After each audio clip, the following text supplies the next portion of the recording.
ऐसा ऐसा आदमी नहीं आता जो आकर के रोता कि भाई मेरी लड़की ऐसे कर गई, मेरा भाई ऐसे कर गया, मेरी स्त्री ऐसे कर गई। चाहे वो डीसी है, चाहे वो जज है, चाहे कोई ऐसा आता है कि वो उनके वाद विवाद ही हो रहे हैं।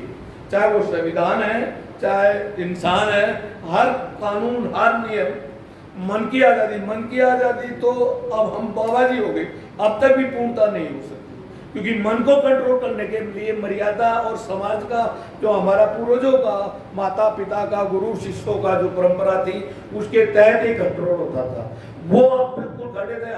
कोई भी आज नया कोई कानून अब बनेगा, नया कोई आपको फैसला आएगा, वो ऐसा फैसला आएगा जिसको हम सुन भी नहीं सकते। पहले मर्यादा बहन भाइयों का, माता पिता के अंदर रहने का, वो कैसा विधि विधान था, कैसा उसका था, तो उसकी शर्म और लिहाज और मर्यादा कितनी परिपक्व थी, उससे हमारा जीवन इतना परिपक्व हो जाता था कि हम ज्यादा उम्र का भी नहीं हूँ, लेकिन हम एक गांव में पैदा हुआ, हम बचपन में खेलते थे, कबड्डी वगैरह ऐसे चालू करते, कोई बड़ा आदमी ऐसे निकलता तो हम गली में चुपचाप ऐसे खड़े हो जाते, भाई ये चला जाएगा तब जा करके फिर शुरू करेंगे खेल। आज वो बिल्कुल खंडित है, जहाँ कोई मर्यादा है ना और है। वो मर्यादा खंडित होने का सबसे बड़ा कारण है आर्थिक स्थिति के अलावा दूसरी निगाह नहीं है किसी की। सबका उन्नति मान रहे, खाली एक भाई मैं कितना कमाई कर ली, मैं कैसा काम कर लिया। सामाजिक की जो नींव है वास्तव में बिल्कुल खंडित होती जा रही है। वो खंडित होने का कारण क्या है कि हमारे प्राकृतिक जो बाहर के देशों का जीवन की जो पद्धति है वो तो अपने अपना रहे हैं। हमारे मर्यादा पुरुषोत्तम भगवान राम हुए हैं, भगवान श्री कृष्ण ने उन पद्धतियों को ग्रहण करने के लिए आ रहे हैं। हमने हमारी सारी व्यवस्थाएं उनके अंदर से डाल दी। उनके अंदर डालने से ना तो बहन भाई का प्रेम है, ना माता पिता का है, ना औरत और उसका है, सारा ऐसा खलित हो गया।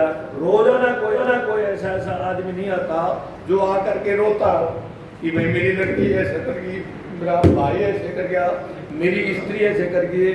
चाहे वो डीसी है, चाहे वो जज है, चाहे कोई ऐसा आता है कि वो उनके वाद विवाद ही हो रहे हैं। वो सिर्फ हमारी रहनी सहनी और इसी के कारण हो रहा है। उसका कारण ये है कि हमारी जो प्राचीन जो सभ्यता है वो इसके अंदर बढ़ गई, और वो बढ़ने से हमारा जीवन सारा खलित हो रहा है। सिर्फ पापा अब पूर्ण रूप से बैठे हैं, आप सब बुद्धिजीवी हैं और बड़े सुख साफ है। मेरा कहने का मतलब आप समाज सेवी भी हैं, उसके साथ साथ शिक्षा ग्रहण करने आप में किसी प्रकार का बैल नहीं है, किसी प्रकार की और नहीं है। आज को जो सम्मानित किया जाता है उसका कारण यही है आप अच्छी तरह से कर रहे, लेकिन उसके साथ साथ सबसे मोटी समस्या यह है कि उसको रोका कैसे जाए।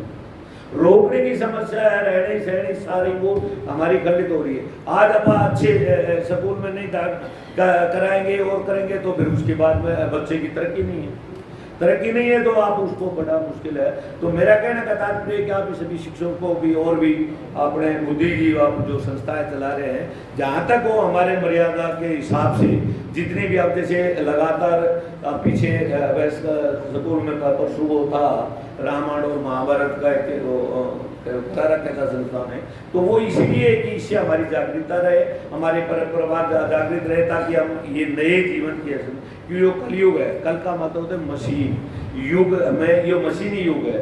ये अपना शारीरिक से कम काम होता है, सारा मशीन से काम होता है। तो मशीन में कलयुग में तो सारा फास्ट और वो चलता है। वो जो जीवन हमारा जो वास्तविकता है वो बनना बड़ा मुश्किल है। उसको बनने के लिए आप जो अच्छे कार्य कर रहे हैं उनके लिए मैं पुनः आप सभी से यही अनुरोध करूंगा कि आप जितना हो सके हमारे परंपरा के अनुसार, हमारे आदि गुरुओं के अनुसार, हमारे शिक्षण संस्थाओं के अनुसार जिस तरह आप चला रहे हैं उसको सनातन धर्म के अनुसार और हमारी मर्यादा के अनुसार चलाएं।